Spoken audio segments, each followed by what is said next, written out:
After exploring Hong Kong, we decided to visit its neighboring city.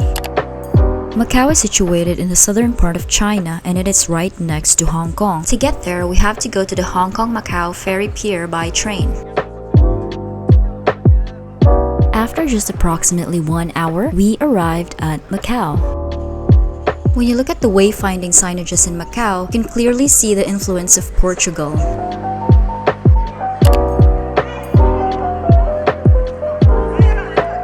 First stop, Macau Fishermans Wharf. This is the first theme park in Macau located on the waterfront near the Hong Kong-Macau ferry.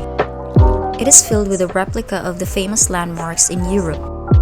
While I was here, I was manifesting that I could be able to visit the real Roman Colosseum in the future.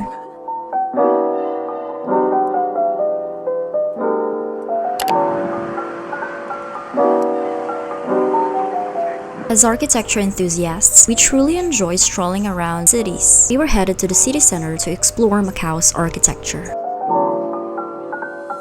Being at the center of these buildings, you can see why Macau is called the Las Vegas of Asia. In 1557, the Portuguese took over Macau, making it the first European colony in East Asia.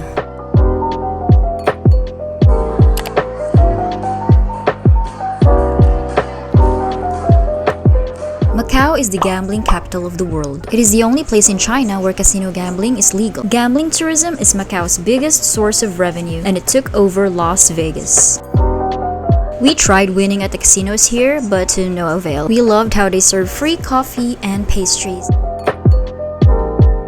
As we were walking, we were led to this ceiling that was adorned with a bas-relief of the zodiac signs.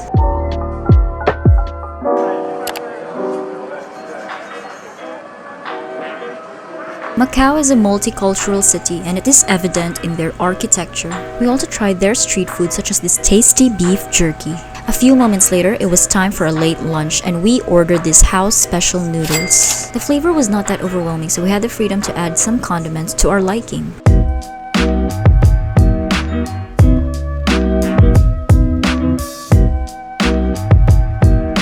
Best way to end a meal is with a sweet dessert. This is my first time trying out matcha ice cream. I am not quite a fan of matcha tea, but I think it works well as an ice cream. I ordered the ice cream in cone with matcha and milk.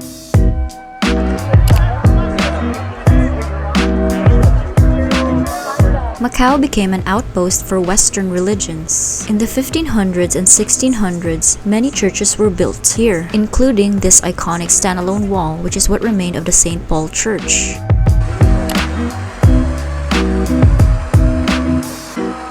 The Sono Square is a paved town square and is part of the UNESCO Historic Center of Macau World Heritage Site. This used to be a meeting place for the Chinese and Portuguese in the 16th and 18th centuries. Being at the center of the square feels like you're in China, but you're not. It is evident that Macau is a mix of different cultures. I like how the European and Asian influences blend well together in their architecture.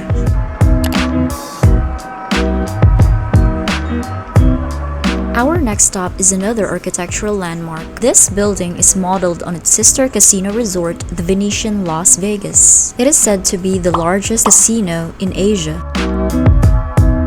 For more than a century, Macau was the main point of trade between Asia and the rest of the world. Ships from Italy, Portugal, and Spain came to buy Chinese tea, Japanese crafts, Indian spices, and many more. This is why the European influence is very evident in their exterior and interior designs.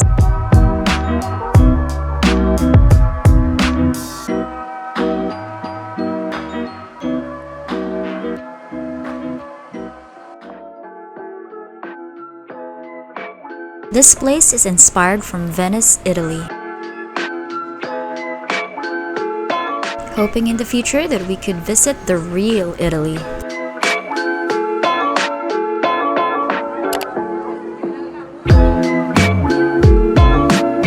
The Londoner Macau is another iconic hotel that recreates the world-famous landmarks inspired from London. It consists of several 5-star rooms and suites.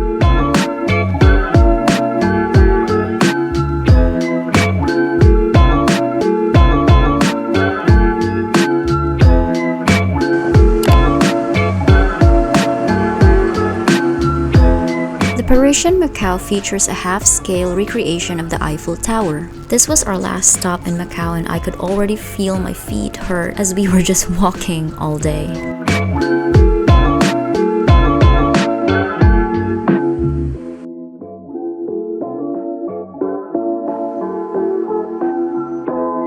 On our way home, instead of taking the ferry, we rode on a bus. Macau and Hong Kong are connected by a 55-kilometer bridge tunnel system. It is the longest sea crossing and longest open sea fixed link in the world. Macau is a diverse, multicultural city. Whether it's the food, music, religion, and architecture of Macau, everything is painted with two colors from the Chinese and Portuguese influence. If you enjoy sightseeing, Macau will surely be worthwhile. Stay tuned for part 3 as I share with you my most anticipated tourist attraction, Hong Kong Disneyland. Click the like button if you enjoyed this video. Click subscribe if you haven't yet. See you again in my next video. Bye!